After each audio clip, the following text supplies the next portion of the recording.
నమస్తే, welcome to news pulse. నేను తరంగిణి.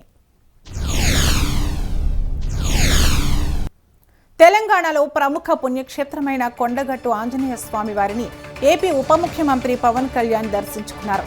ఈ సందర్భంగా స్వామివారికి ప్రత్యేక పూజలు నిర్వహించారు. అనంతరం ఆలయ అభివృద్ధికి సంబంధించిన పలు పనులకు పవన్ కళ్యాణ్ శంకుస్థాపన చేశారు. ఆలయ సదుపాయాలు మరింత మెరుగుపడేలా ఈ పనులు ఉపయోగపడతాయని ఆయన తెలిపారు. భక్తులకు సౌకర్యవంతమైన వసతులు కల్పించడమే లక్ష్యంగా అభివృద్ధి కార్యక్రమాలు చేపట్టినట్లు చెప్పారు.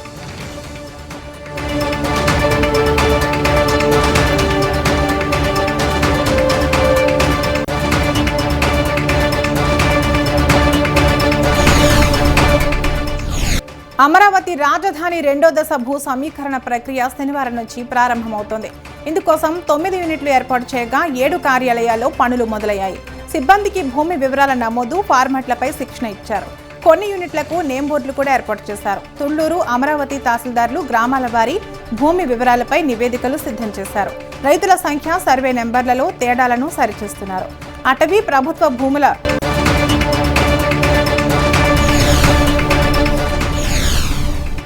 ఆదిలాబాద్ జిల్లాకు చెందిన బషీర్బాగ్ నిజాం కాలేజ్ హాస్టల్ వద్ద పోలీసులు అడ్డుకున్నారు.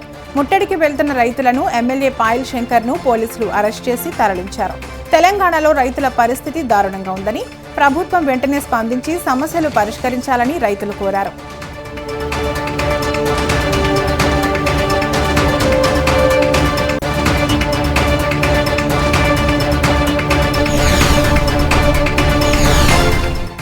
తిరుపతిలోని టీటీడీ శ్రీ గోవిందరాజస్వామి ఆలయంలో భద్రతా లోపం వెలుగులోకి వచ్చింది. మద్యం మత్తులో ఉన్న ఓ వ్యక్తి విజిలెన్స్ సిబ్బంది కళ్లుగప్పి ఆలయ గోడ దూకి లోపలికి ప్రవేశించాడు. మహాద్వారం లోపల ఉన్న గోపురం ఎక్కి కలశాలు లాగే ప్రయత్నం చేశాడు. సమాచారం అందుకున్న పోలీసులు, ఫైర్ సిబ్బంది 3 గంటల పాటు శ్రమించి అతడిని కిందికి దించారు. అతను నిజామాబాద్ జిల్లా కోర్మవాడకు చెందిన 45 ఏళ్ల కుత్తడి తిరుపతిగా గుర్తించారు. మద్యం కావాలని ఆయన డిమాండ్ చేసినట్లు తెలుస్తోంది. అనంతరం అతడిని ఈస్ట్ పోలీస్ స్టేషన్ కు తరలించి విచారణ చేస్తున్నారు.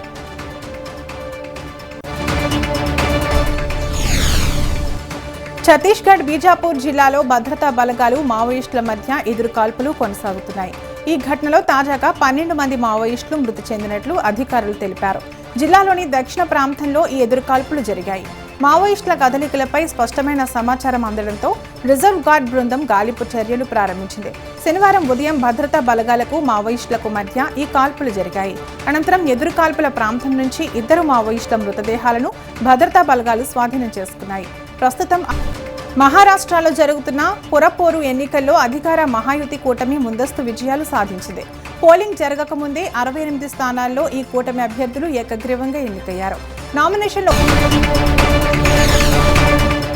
చైనాలోని హైకౌ నగర మాజీ మేయర్ జాంగ్ క్యూపై ఉన్న అవినీతి ఆరోపణలు మరోసారి సోషల్ మీడియాలో వైరల్ అవుతున్నాయి.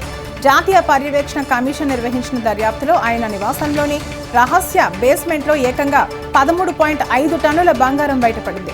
అప్పట్లో ఈ బంగారం విలువ సుమారు $500 నుంచి $600 మిలియన్ పైగా ఉంటుందని అధికారులు అంచనా వేశారు.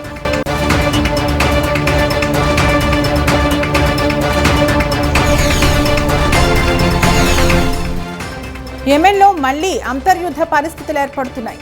ఈ పరిణామాలకు Saudi Arabia, United Arab Emirates మధ్య పెరుగుతున్న ఉద్రిక్తతలే ప్రధాన కారణంగా మారాయి. యెమెన్లో అధికార ప్రభుత్వానికి సౌదీ మద్దతిస్తుండగా, దక్షిణ యెమెన్ను స్వతంత్ర దేశంగా ఏర్పాటు చేయాలనుకుంటున్న సదరన్ ట్రాన్సిషనల్ కౌన్సిల్ కు యుఏఈ అండగా నిలుస్తోంది. ఇటీవల ఎస్టీసీ కీలక ప్రాంతాలను ఆక్రమించడంతో పరిస్థితి ఉద్రిక్తంగా మారింది. దీనిపై సౌదీ వైమానిక దాడులు చేపట్టడంతో యుద్ధ భయం పెరిగింది.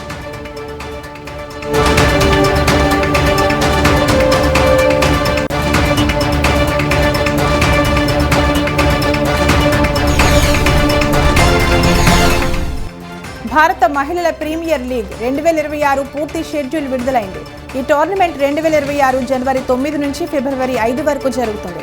4వ సీజన్ నవీ ముంబై, వడోదరాలో నిర్వహించబడుతుంది. మొత్తం 22 మ్యాచ్లు, ప్లే ఆఫ్లు, ఫైనల్తో ఈ ల్యాగ్ ఉత్కంఠభరితంగా కొనసాగనుంది. జనవరి 9న Mumbai Indians, Royal Challengers Bengaluru మధ్య ప్రారంభమవుతుంది. వడోదరాలో ప్లే ఆఫ్లు, ఫైనల్ జరుగుతాయి.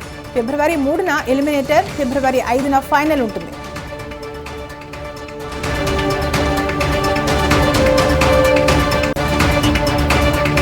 టీఆర్పీ రేటింగ్ సాధించి గత 5 ఏళ్ల రికార్డు బ్రేక్ చేసింది. గ్రాండ్ ఫినాలే స్టార్ మాలో 19.6 రేటింగ్ సాధించగా జియో స్టార్లో 285 మిలియన్ల నిమిషం